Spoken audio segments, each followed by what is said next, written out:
Hi everyone, my name is Mark Bates. I'm a metabolic health coach, and today's topic is unlocking your body's natural fat burning system. Okay, your body isn't made of broccoli. This simple observation forms the foundation of Dr. Eric Westman's, the handsome guy pictured on the slide here, his revolutionary approach to nutrition and weight management. After over 2 decades at Duke University, not that far from my home, where he's helped patients lose over 26,000 pounds collectively, Dr. Westman has distilled complex nutritional science into actionable clinical pearls that challenge conventional wisdom. At the core of his philosophy are two deceptively simple concepts: eat what you are, and you burn what you eat. Understanding these principles reveals why so many struggle with weight and metabolic health despite following traditional advice. So let's talk about the man behind the method. Dr. Eric Westman isn't a newcomer to low carbohydrate nutrition. As an internal medicine physician at Duke University, he has conducted more than 40 scientific studies on ketogenic approaches. His work began in the 1990s when low-carb diets were considered fringe at best and dangerous at worst. What separates Westman from many nutrition researchers is his continuous clinical practice. 4 days a week, he still sees patients at Duke, applying and refining his methods with real people facing real health challenges. I've practiced the best internal medicine of my life, taking away medicines, Dr. Westman explains, highlighting how his approach often reverses conditions rather than simply managing them. His clinical experience has shown that the ketogenic approach works across diverse populations, from professors to people with limited resources eating at fast food restaurants. The fundamental principles remain effective when properly applied. Eat what you are. Most people know the adage, you are what you eat. But Dr. Westman flips that concept on its head. We're made of protein and fat, he points out. You don't turn green from eating broccoli. This observation leads to a profound insight. Shouldn't those be the macronutrients, protein and fat, that we prioritize if our bodies are primarily composed of protein and fat? The human body contains virtually no carbohydrates as a structural material. We're not made of bread, pasta, or even fruit. When patients undergo body composition analysis in Westman's clinic, he shows them the breakdown of their body: fat, muscle, water, and bone. None of these components is a carbohydrate. Look, he tells patients, you're muscle, water, and fat, so eat protein and fat. This conceptual framework helps patients understand why protein and fat should form the foundation of their diet. It's not about arbitrary restrictions, but about aligning nutrition with biology. You burn what you eat. The second key principle in Westman's approach addresses how the body uses different fuels. If you want to burn sugar, eat sugar, Westman explains. If you want to burn fat, don't eat carbs. This metabolic reality explains why many people struggle to lose weight despite eating caloric deficits. When carbohydrates are consumed, the body preferentially burns them for fuel while storing fat. Only when carbohydrates are restricted does the body efficiently access stored fat. Westman references the television show Naked and Afraid to illustrate this principle. Participants routinely lose 1 to 2 pounds per day during their 21-day survival challenges because they're forced into a state of nutritional ketosis by the absence of food. They burn their body fat, Westman notes. That's how they stay alive.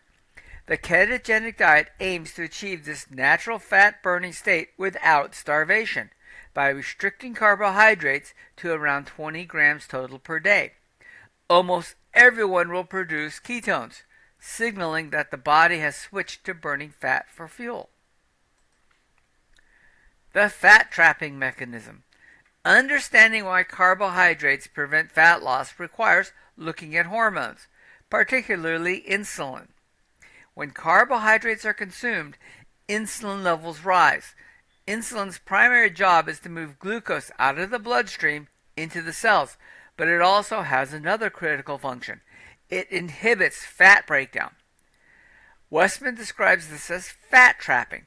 When insulin is elevated, fat is effectively locked inside fat cells, which are unavailable for energy. This creates a situation where even though someone has abundant stored energy, they feel hungry because they can't access it. You eat the carbs, insulin goes up. Put fat in the cell and lock it up. And puts fat in the cell and locks it up. Westman explains, you can't get to it, so you're hungry again.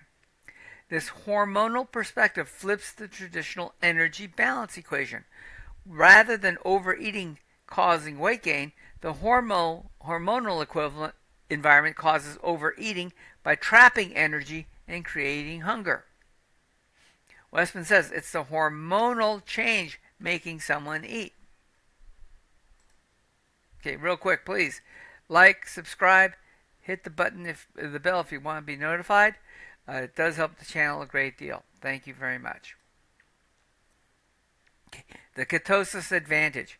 When carbohydrates are restricted sufficiently, the body enters a state of nutritional ketosis. In this state, the liver converts fat into ketone bodies, which serve as an alternative fuel source for the brain and many other tissues. One of the most remarkable aspects of ketosis is its effect on appetite. Westman states, in 24 to 48 hours, hunger is sufficiently reduced for 100% of people using this approach because ketones are appetite suppressants.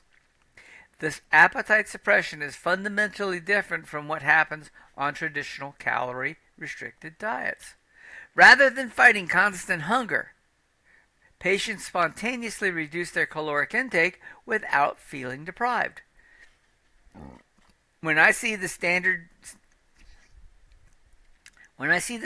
group coming up with this complicated keto, you have to go to classes and learn and all this stuff. My patients don't have time for that, Westman notes. His approach focuses on simplicity and effectiveness. The prescription strength keto approach. Okay. Westman's clinical method differs from many popular ketogenic approaches. He emphasizes total carbohydrates rather than net carbs, keeping them under 20 grams a daily. This threshold virtually guarantees ketosis for most individuals. If you watch any of my other videos, you hear me constantly talking about 20 grams of carbs. And I agree with Dr. Westman. Look at the total carbs, not net carbs. Net carbs don't count. His food list is straightforward. Unlimited meat, poultry, fish, shellfish, and eggs, all zero carb essentially. Limited up to 4 ounces of cheese, 8 ounces of added fat, and 3 cups of low-starch vegetables daily. Okay? And I would even say you don't even need the vegetables. Okay? Total carbohydrates, 20 grams maximum. This approach doesn't require exotic ingredients like MCT or coconut oil, which is common on internet's keto circles. It doesn't mandate grass-fed or organic products, making it accessible to patients of all socioeconomic backgrounds. But once again, I'll remind you that quality does count, though. Okay? And so, if you can afford grass-fed beef and grass-fed butters and stuff, get them, because the quality does matter. But if you can't afford it, it doesn't matter. It's more important to just get rid of the carbs. Okay? I've had people in Durham who can't afford that stuff eat at fast food restaurants and get great results, reversing diabetes and obesity, Westman notes. Yeah, and that is one of the things we always talk about here within this circle of keto and carnivore people. You can, if you had to, if that's the only place you had to go to is McDonald's, just order 2, 3, 4 patties, right? Just tell them, I just want patties. And they actually usually give it to you for less than buying hamburgers, because they don't need to do the buns, they don't need to put it together, and you're just eating beef. Is it the highest quality beef in the world? No, but guess what? It's beef. Okay. His approach is deliberately simple. More patients can successfully implement the changes by focusing on a clear, actionable plan rather than nutritional perfectionism.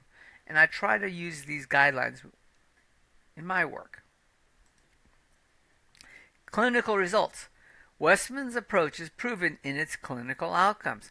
At his keto medicine clinic at Duke University, 98% of patients with type 2 diabetes have been able to reduce or eliminate insulin therapy. Beyond weight loss, patients often experience improvements in various health markers. Blood pressure normalizes, often allowing reduction or elimination of medications. Lipid profiles typically improve with increases in HDL and decreases in triglycerides. Don't worry about LDL, okay? It doesn't matter. Inflammatory markers decrease. Neuropathy symptoms may diminish or resolve. Neuropathy is where you lose feeling in like your feet or your fingertips. A lot of diabetic patients will have that. Kidney function can improve. These results aren't theoretical. They represent thousands of patients' experiences over more than 2 decades of clinical practice. This stuff is real. Dr. Westman's been doing it for over 2 decades. Beyond weight loss. While Westman's approach is powerful for weight loss, he emphasizes that the benefits extend beyond aesthetics. The metabolic shift that occurs with nutritional ketosis affects numerous bodily systems. For patients with type 2 diabetes, the approach often leads to dramatic improvements in blood sugar control. This makes intuitive sense. If elevated blood sugar is the problem, reducing the dietary source of that sugar addresses the root cause rather than just managing symptoms. Westman points out the paradox of conventional diabetes treatment.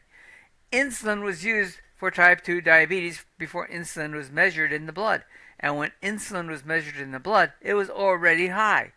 This observation highlights a fundamental contradiction in traditional diabetes care.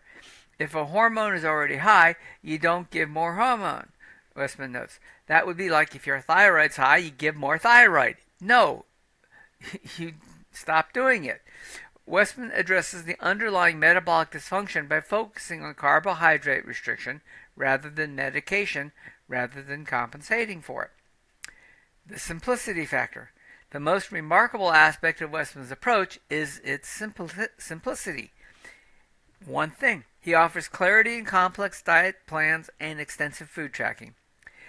What keeps me going is I see a reversal of all these sorts of things, Westman explains. The detail of some coming into the office, many don't remember their weight a month or 6 months ago. This simplicity isn't convenient. It's a form of respect for patients' time and cognitive bandwidth. By distilling nutritional science into its essential elements, Westman creates an effective and sustainable approach. A patient recently thanked him, saying, "Doc, thank you for making it so simple. That simplicity lies the potential for widespread adoption and lasting change." So yeah, I try to make it simple for you as well. I will give you all the detail you want, but I will also keep it as simple as I can for you. The path forward. Despite his success, Westman acknowledges that his approach still faces resistance in some medical circles. However, he notes that the landscape is changing as more evidence accumulates. The principles underlying his methods aren't new. He often shows patients a copy of William Banting's diet book from the 1860s and the Osler textbooks of medicine from 1923, both of which recommend low carbohydrate approaches for obesity and diabetes. This stuff's been around for a while. What's new is the growing scientific validation and clinical experience supporting these approaches. The momentum continues to build as more physicians and patients experience the benefits firsthand. Westman recommends a simple commitment for those interested in exploring this approach. Could you just do it for a day or two? This short-term experiment often provides enough evidence of effectiveness to motivate even longer-term adherence. The future of metabolic health may not lie in novel medications or complex interventions, but in rediscovering and applying fundamental principles about how our bodies work. By eating what we are and burning what we eat, we align with our biology rather than fighting against it, and that's crucial. And that might be the most profound clinical pearl of all. All right, I want to thank you all for watching. Once again, if you have comments or questions, leave them in the appropriate section. And if you have an idea for something you want me to cover that you're interested in, leave it in there, and I'll look through it, and we'll see what we can do about getting it done for you. We are a community. I want to provide you the information you're looking for. Thank you so much.